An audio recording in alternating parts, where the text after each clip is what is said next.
बृहस्पति व्रत कथा। जय बृहस्पति भगवान जी, नारायण लक्ष्मी भगवान जी। ओम नमो भगवते वासुदेवाय नमः। हर हर नमः शिवाय। उसे बड़ी हैरानी हुई क्योंकि उसने एक बर्तन देख लिया था। उसने बाहर आकर रानी को बताया।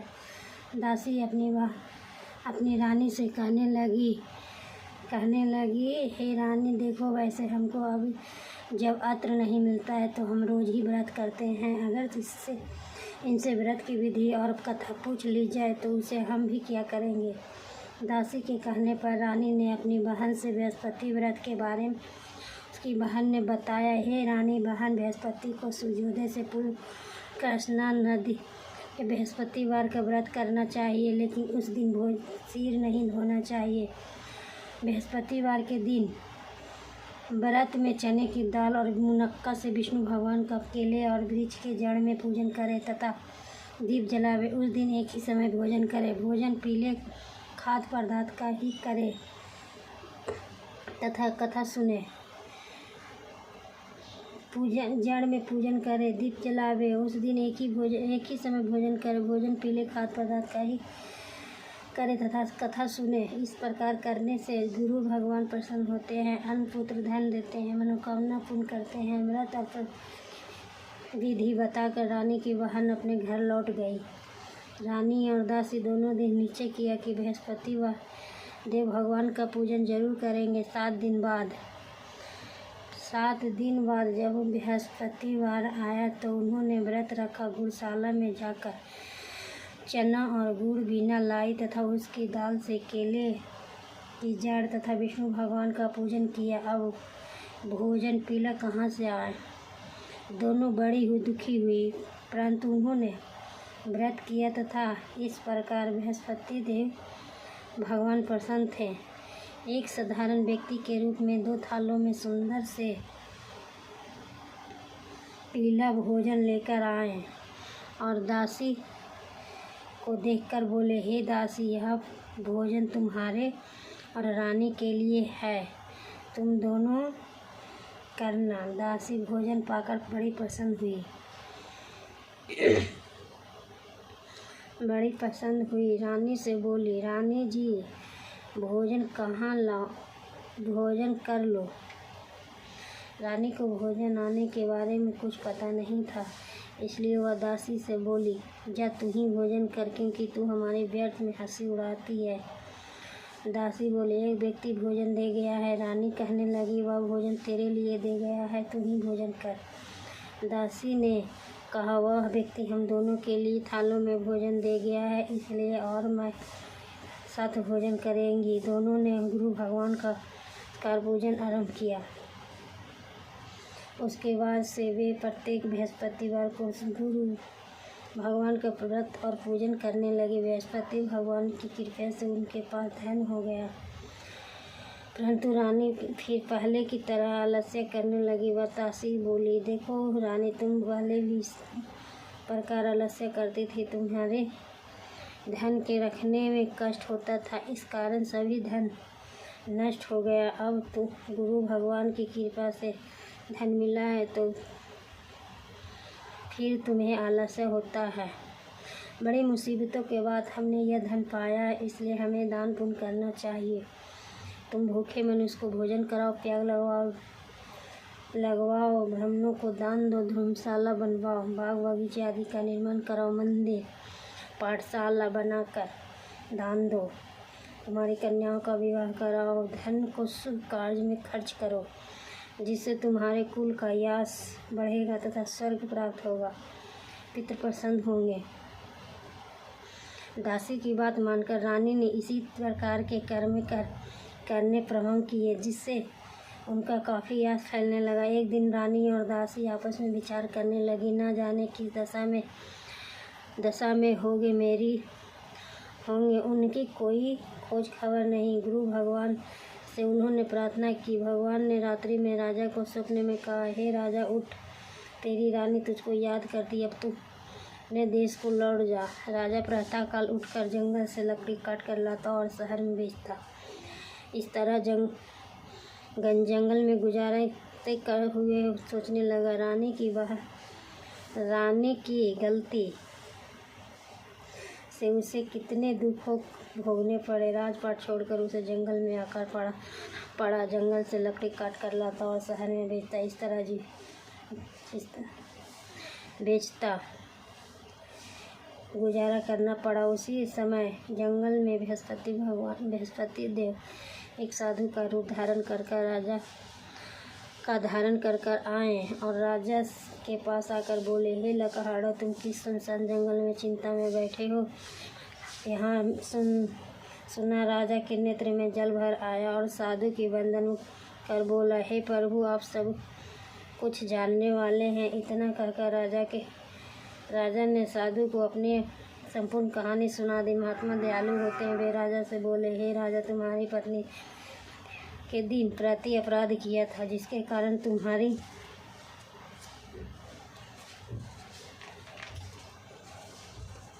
यह दशा हुई। अब तुम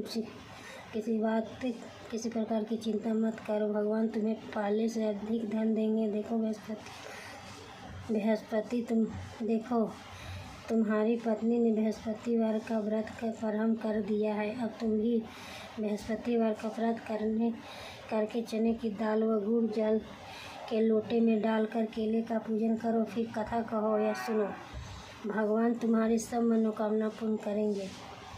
साधु को प्रसन्न कर राजा बोले, हे प्रभु, मुझे लकड़ी बेचकर इतना पैसा नहीं बचता मैं जिससे भोजन करने के उपरांत कुछ बचा सकूं। मैंने रात्रि में अपनी रानी को व्याकुल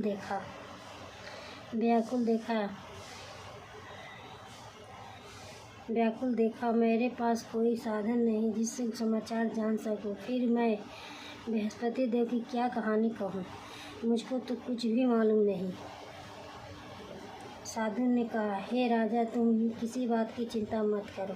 बृहस्पतिवार के दिन तुम रोजाना की तरह लकड़ी लेकर शहर में जाओ। तुम्हें रोज से दुगना धन प्राप्त होगा, जिसे तुम भाली भांति भोजन कर लोगे तथा बृहस्पति देव की पूजन का सामान भी आ जाएगा। बृहस्पति देव की कथा इस प्रकार है। बृहस्पति देव की कथा। प्राचीन काल में एक बहुत निधन ब्राह्मण था। उसके पास कोई संतान नहीं थे। वह नित्य पूजा पाठ करता, परंतु उसकी रानी बहुत मलिनता के साथ रहती थी। वह नित्य किसी को देवता का पूजन करती, प्रातः काल उठते ही सर्वप्रथम भोजन करती, बाद में कोई अन्य कार्य करती। ब्राह्मण देवता बहुत दुखी हो रहते थे। पत्नी को बहुत समझाते, किंतु उसका कोई परिणाम न निकला। भगवान की कृपा से ब्राह्मण की स्त्री के कन्या उत्पन्न हुई। यह कन्या अपने पिता के घर में बड़ी होने लगी।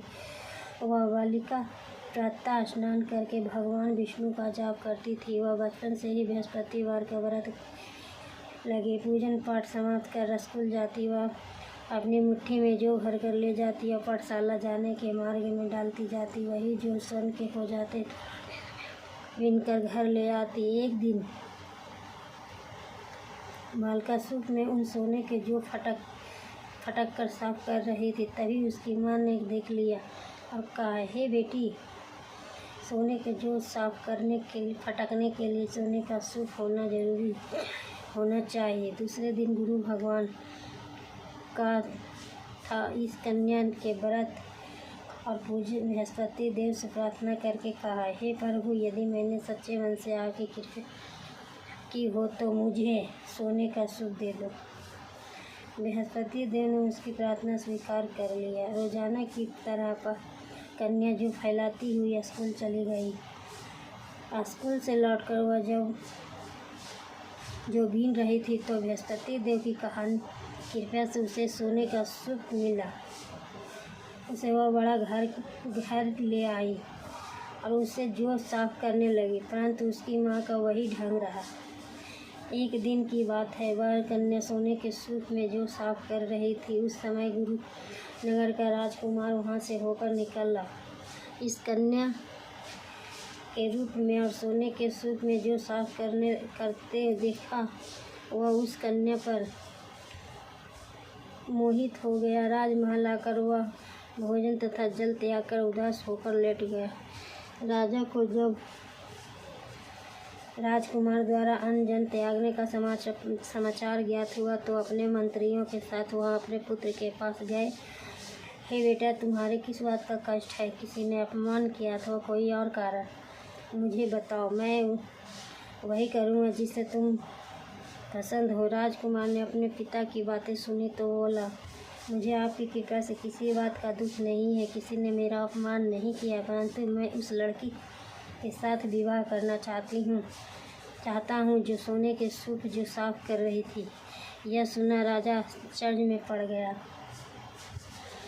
और बोला, हे बेटा, इस तरह की कन्या का पता तुम ही लगाओ। मैं उसके साथ तुम्हारा विवाह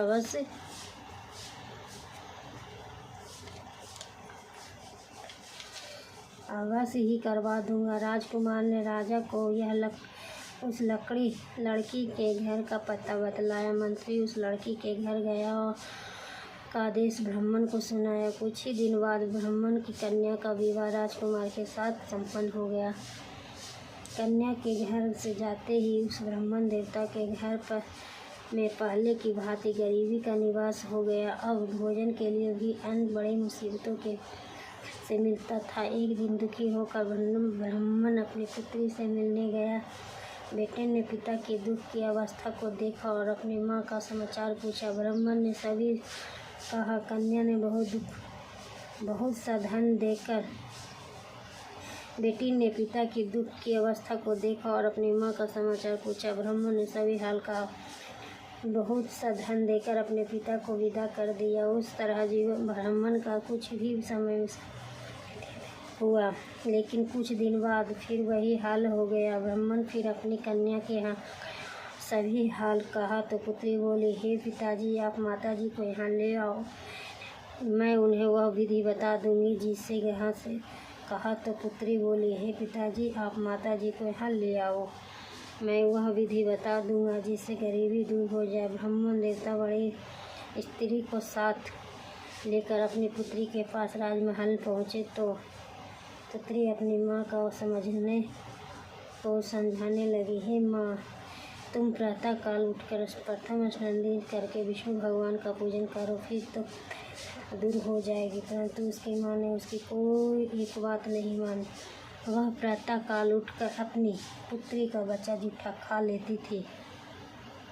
एक दिन उसकी पुत्री को बहुत गुस्सा आया। उसने एक रात एक कोठरी से सारा सामान निकाल दिया और अपनी माँ को उसमें बंद कर दिया। प्रातः उसमें से उसे निकाल कर तथा स्नान नदी कर पूजा पाठ करवाया, व्रत करवाया तो उसकी माँ की बुद्धि ठीक हो गई। उसके बाद वह नियम से पूजा पाठ करते प्रत्येक रखने लगी। इस व्रत के प्रभाव से उसकी माँ भी बहुत धनवान हो गई और बृहस्पति देवता के प्रभाव से स्वर्ग हो गई। ब्राह्मण भी सुखपूर्वक इस लोक का सुख भोग कर स्वर्ग को प्राप्त हुआ। इस तरह कहानी कहकर साधु देवता वहाँ से लोप हो गए। धीरे धीरे समय बीतते होने पर फिर बृहस्पति का दिन आया। राजा जंगल से लकड़ी काटकर किसी शहर में बेचने लगा। उससे एक दिन उस दिन और हिंदू दिनों से अधिक धन मिला। राजा ने चना गुड़ आदि लाकर का व्रत किया। उस दिन से उसकी सभी कलेश दूर हुए। परंतु जब अगला गुरुवार का दिन आया तो वह बृहस्पतिवार का व्रत करना भूल गया। इस कारण बृहस्पति भगवान नाराज हो गए। उस दिन घूस नगर के राजा ने विशाल यज्ञ का आयोजन किया तथा अपने समस्त करवा दी कि कोई भी मनुष्य अपने घर में भोजन न बनाए तथा आग भी न जलाए। समस्त लोगों मेरे यहाँ भोजन करने आवे। इस आज्ञा को जो न मानेगा उसकी फांसी की सजा दी जाएगी। राजा की आज्ञा अनुसार राज्य के सभी वासी राजा को भोज में सम्मिलित हुए, लेकिन लकहाड़ों कुछ देर बाद से पहुंचा, इसलिए राजा उसको अपने राजमहल में ले गए। और जब राजा लकहाड़ों को भोजन करवा रहे थे तो रानी की दृष्टि उस खूंटी पर पड़ी जिस पर उसका हार लटका हुआ था। उसे हार कुटी पर लटका दिखाई नहीं दिया। रानी को निश्चय हो गया कि मेरा हार उसी लकड़हारों ने चुरा लिया है। उसी समय सैनिक बुलवाकर उसको जेल में डालवा दिया। जब लकड़हारों तो बहुत दुखी होकर विचार करने लगा कि न जाने कौन से पूर्व जन्म के कर्म से मुझे यह दुख हुआ है, और उसी साधु को याद करने लगा जो जंगल में मिला था। तत्काल बृहस्पति देव साधु के रूप में प्रकट हो गए और उसकी दशा को देखकर कहने लगे, अरे मूर्ख, तूने बृहस्पति देवता की कथा नहीं कही है, इसी कारण मुझे दुख प्राप्त हुआ है। अब चिंता मत करो, बृहस्पति दिन जलखाने के दरवाजे पर 4 पैसे पड़े मिलेंगे, उनसे तुम बृहस्पति देव की पूजा करना तो मेरे सभी कष्ट दूर हो जाएंगे। अगले बृहस्पति उसे जेल के द्वार पर मिले। राजन ने पूजा का सामान मंगवाकर कहा कहीं और प्रसाद बांटा। उसी रात्रि को बृहस्पति देव ने उस नगर के राजा को स्वप्न में कहा, हे राजा, तुमने जिस आदमी को जेलखाने में बंद कर दिया है वह निर्दोष है, वहाँ राजा है, उसे छोड़ देना। रानी का हार उसी खूंटी पर लटका हुआ है। अगर तू ऐसा न करेगा तो तुम्हें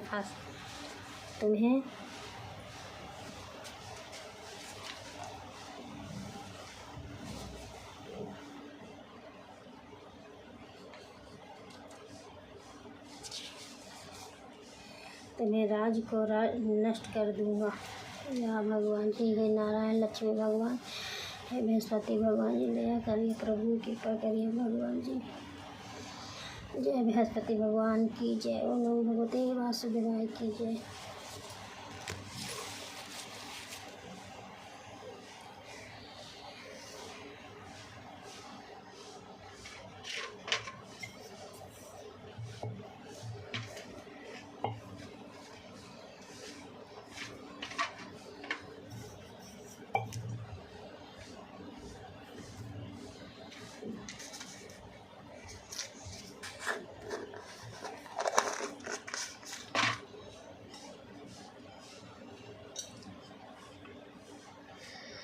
या भगवान,